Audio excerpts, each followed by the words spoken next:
Kylie Padilla at Jack Roberto na pabalitang magkasama sa sabak sa pelikula. Viral at usap-usapan pa din ang pinagbibidahan teleserye nina Kylie Padilla at Jack Roberto na My Father's Wife, kasabay ang usapin patungkol sa totoong estado ng relasyon ng dalawa na mainit na pinag-uusapan ngayon sa buong social media platform. Hindi kasi maitatanggi na bagay talaga ang dalawa, mapateleserye o sa totoong buhay man. Marami nga ang kinilig at natuwa sa dalawa dahil kitang-kita ang chemistry at spark sa kanilang pagiging love team. Samantala ngayon araw naman napabalitang magsasama sina Kylie at Jack sa isang pelikula.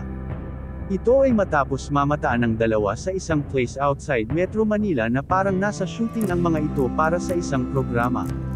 Kaya naman ngayon pa lang ay abangers na ang mga loyal supporters ng dalawa, dahil sa napabalitang bago nilang project.